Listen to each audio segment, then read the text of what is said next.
Après avoir parlé de personnes qui tombaient sur des inconnus en rentrant chez elles, on va s'attaquer au cas inverse, c'est-à-dire parler de personnes qui s'introduisent chez vous alors que vous y êtes déjà. Histoire qu'on est allé entre autres vous dégoter sur Reddit et auquel on a rajouté des voix pour plus d'immersion. Mais avant de parler de gens qui voient des inconnus débarquer chez eux, j'ai envie de vous parler d'un truc tout aussi flippant et c'est Conte, notre expérience immersive qui se déroule sur les pentes de Croix-Rousse à Lyon et qui ouvre bientôt à la fin de l'année. En testant l'aventure qui est physique, c'est vraiment dans des locaux, vous aurez accès à 350 mètres carrés de décors, de parcours entièrement consacrés à un seul scénario, le crématorium hanté. C'est pas un escape game de 50 mètres carrés, non, c'est un truc gigantesque et un seul. Là, on a lancé une campagne de crowdfunding il y a quelques temps et qui s'achève dans 10 jours, le 22 octobre précisément. Et grâce à cette campagne, vous aurez accès à des entrées à prix réduit ainsi que différentes contreparties totalement uniques. Il y a 6 packs différents en tout et le tout premier commence à 1 € seulement. Si vous voulez soutenir le projet et la chaîne, vous pouvez aller voir ça directement. Au niveau des contreparties, il y a des affiches, des boîtes à musique ensorcelées,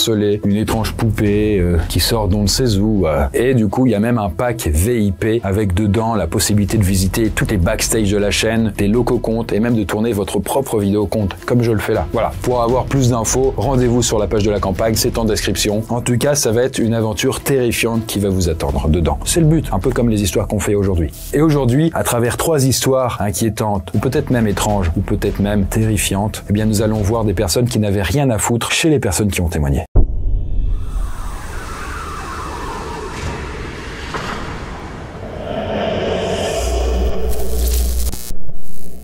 Alors notre première histoire nous est racontée par une certaine Anaëlle et qui est en réalité une abonnée. En fait, elle nous a fait parvenir son histoire qui collait à merveille au thème du jour. Et donc même si c'est rare, eh bien on l'a intégré à la vidéo. Pour remettre un peu de contexte, je suis âgée de 22 ans et l'histoire que je vais vous partager s'est déroulée il y a un peu plus d'1 an. Et à l'époque, avec son mari, il vivait dans un appartement en plein centre-ville au 3e étage. D'ailleurs, petite précision, mais pour entrer dans son immeuble, il fallait entrer un digicode. Jusqu'ici, c'est pas flippant, vous inquiétez pas. Bref, un jour, je sors du travail vers 17h à peu près. On est en hiver, il fait déjà très sombre et je m'en souviens très précisément, il pleut.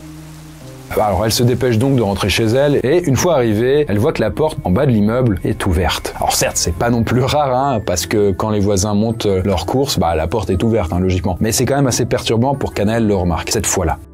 Une fois arrivée dans mon appartement, je fais des bisous à mes chats, mais je ne ferme pas la porte à clé derrière moi, car je sais que mon mari va pas tarder à rentrer. Pour vous faire une petite topographie de mon appartement, notre entrée débouche sur le salon, sur la cuisine et donne également sur la porte de la salle de bain.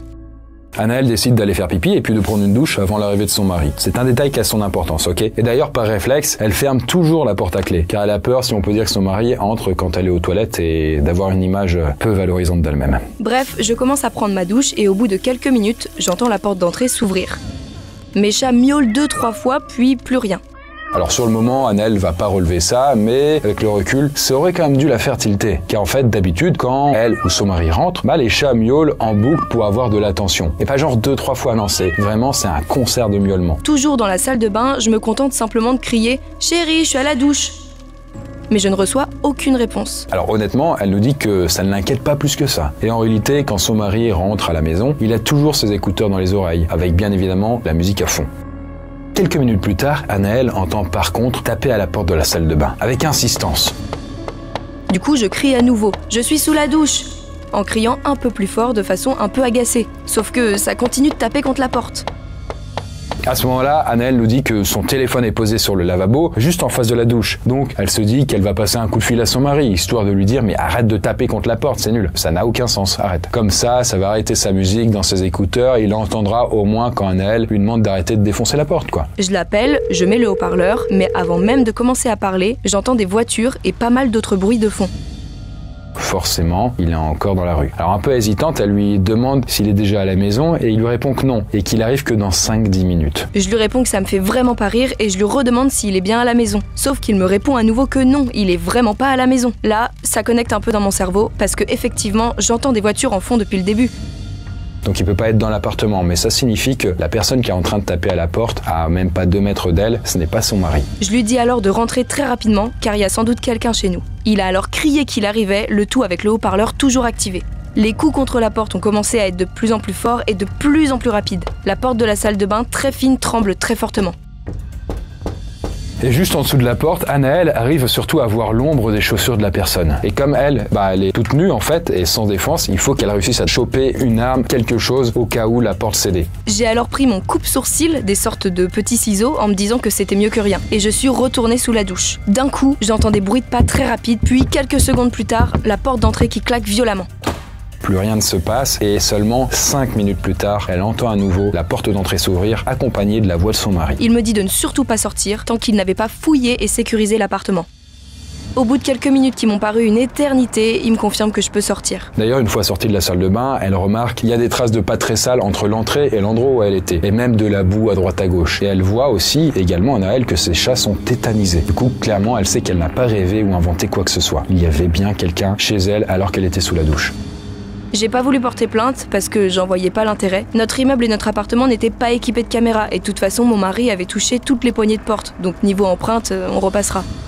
En tout cas, sur l'instant, quand Anaëlle nous a fini son témoignage, elle nous dit qu'elle était un peu déphasée, qu'elle ne réalisait pas exactement ce qui s'était passé et du danger auquel elle avait échappé. J'ai juste ressenti tout le long qu'il ne fallait pas que j'ouvre cette maudite porte de salle de bain. Mon mari était quant à lui assez nerveux et jusqu'à notre déménagement, j'ai toujours veillé à bien fermer derrière moi. En tout cas, merci Anaëlle pour ton histoire, c'était vraiment intéressant. Et pour la deuxième que nous allons voir, sans vous en dire plus, il est tout à fait possible que la victime soit confrontée directement à son agresseur.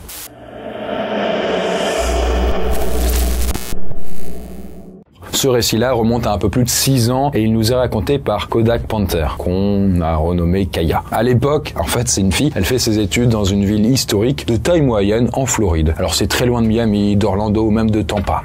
À l'époque, je vivais dans un duplex en centre-ville, à peu près à 3 pâtés de maison du campus. La ville a toujours été connue et reconnue pour être très sûre et il y avait vraiment des problèmes, mais très rarement quoi. Le quartier d'ailleurs où elle vivait était résidentiel, donc rien à craindre sur le papier. Elle veut par contre apporter des précisions supplémentaires et pas des moindres sur son appart. Donc le duplex dans lequel j'habite a une porte d'entrée principale qui se ferme à clé et les logements du haut et du bas ont chacun leur propre porte qui se ferme également à clé.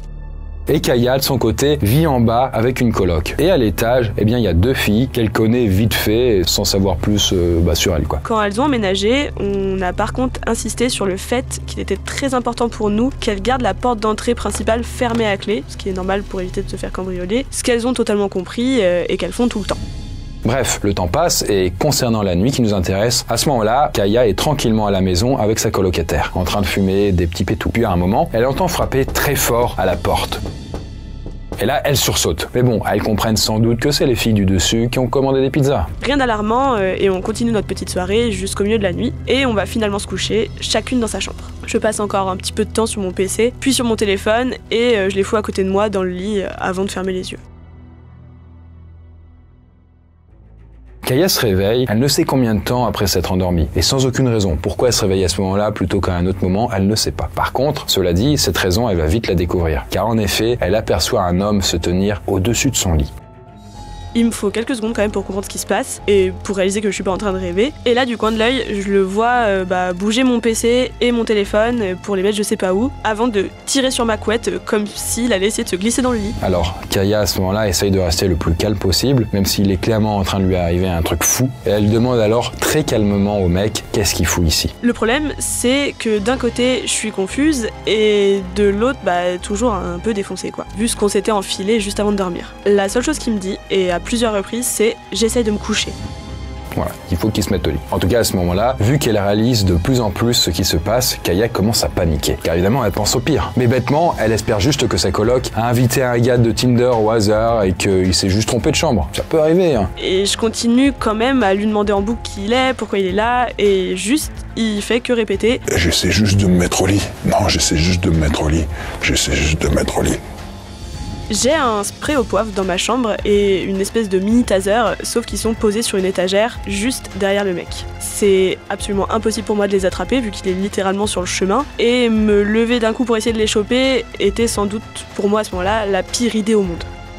Kaya panique alors de plus en plus, mais elle doit faire quelque chose et par réflexe, elle dit « Il y a 4 personnes qui vivent dans cette maison et si vous sortez pas maintenant, je vais crier et ils seront tous là dans les secondes qui suivent. » Et après s'être immobilisé quelques secondes, le mec se redresse complètement. Là, Kaya ne sait pas s'il a une arme ou quoi que ce soit d'autre, ou s'il lui a peut-être volé quelque chose, mais elle le voit attraper un truc dans l'obscurité avant de quitter sa chambre.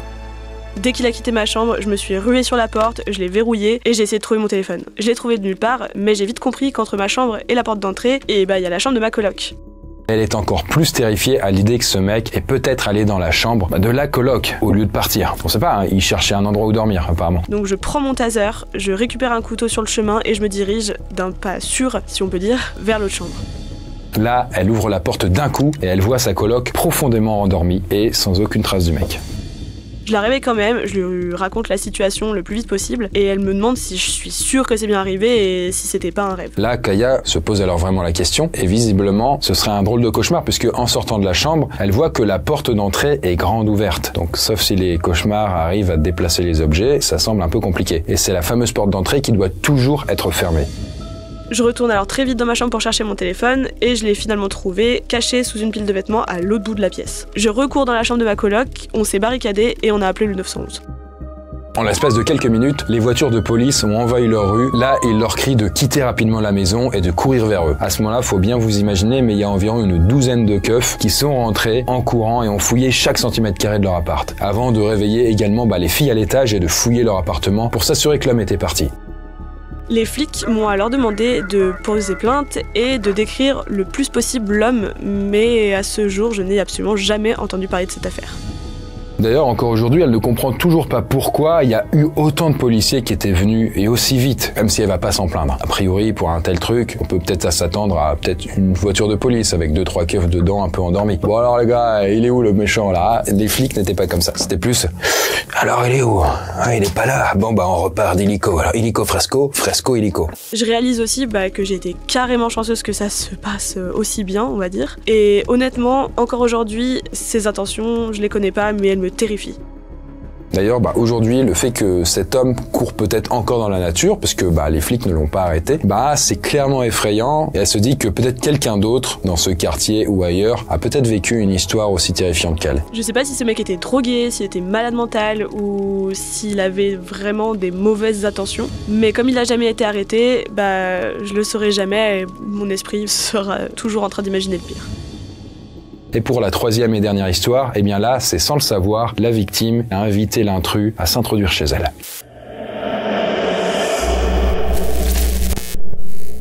Cette histoire-là est racontée par Nicro Figiste, pas possible ce nom-là, et justement on l'a renommé Nico pour une meilleure fluidité. Alors malheureusement il donne pas plus d'infos sur lui, que ce soit son âge, où il habite et tout, mais voilà, on sait pas. Et le seul truc qu'on a trouvé sur lui en fouillant son profil Reddit, c'est que apparemment c'est un très très gros joueur de Skyrim. Mais cela nous est d'aucune utilité. En tout cas c'est un garçon. Alors son histoire s'est déroulée il y a un peu plus d'1 an, et cette nuit-là, Nico et sa femme dorment tranquillement dans leur chambre. Vous remarquerez qu'ils ont un goût exquis, vraiment, c'est probablement comme ça qu'ils ont fait leur chambre. Les joueurs de Skyrim ont un goût, mais sublime quoi. Petite dédicace à tous les fuchrodas. Bref, je disais, cette nuit-là, Nico et sa femme dorment tranquillement dans leur chambre. Et vers 2h45 du mat, leur berger allemand, Duke, se met à aboyer assez méchamment.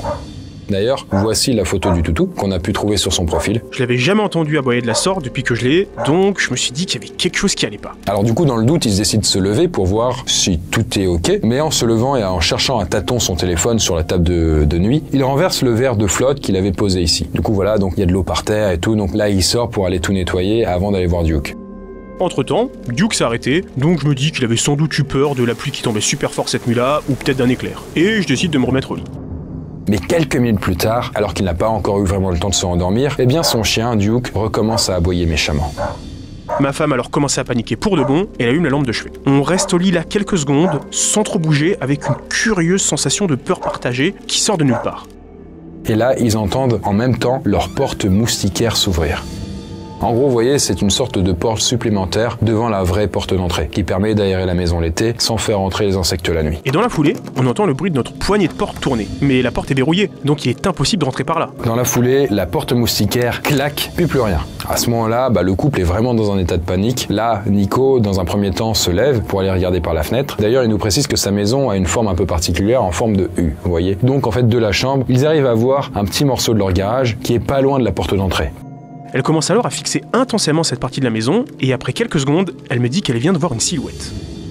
Elle me dit qu'il y a comme une espèce d'ombre qui se déplace d'avant en arrière le long de notre allée. À ce stade, Nico commence vraiment à avoir les chocottes et quand il a peur, ça le met en colère, ça l'énerve d'avoir peur. Donc à ce moment-là, il dit ça me saoule, je vais aller voir directement, on va voir où est le problème. Et il se rend dans la cuisine.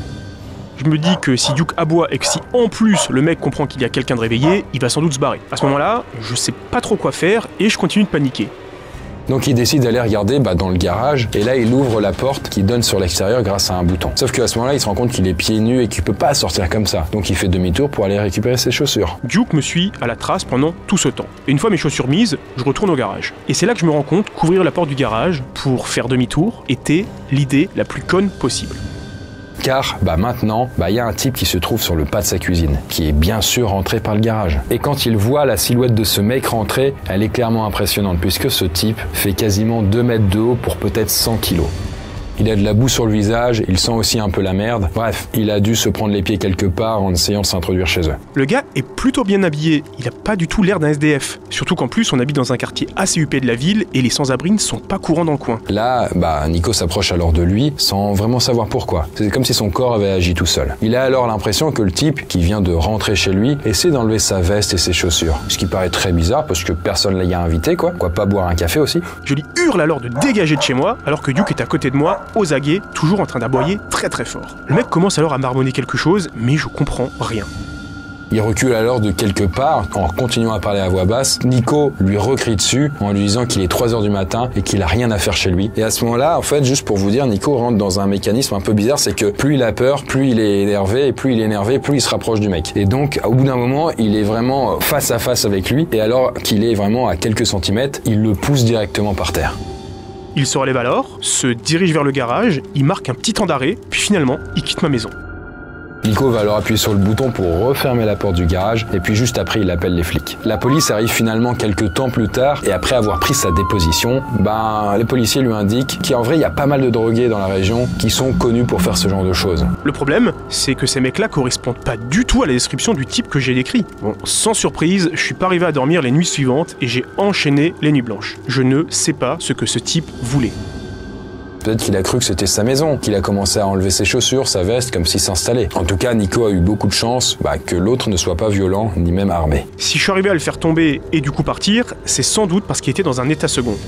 Parce que comme je l'avais dit avant, le gars faisait presque 2 mètres de haut pour 100 kilos, donc lors d'un vrai affrontement, ça aurait été un petit peu compliqué. En tout cas, clairement, ça lui a flanqué la peur de sa vie. Quand j'ai raconté cette histoire à mes proches, beaucoup m'ont dit que j'aurais dû lui tirer dessus. Mais je suis heureux de pas l'avoir fait, car au final, il est parti tranquillement, après m'avoir néanmoins foutu la peur de ma vie.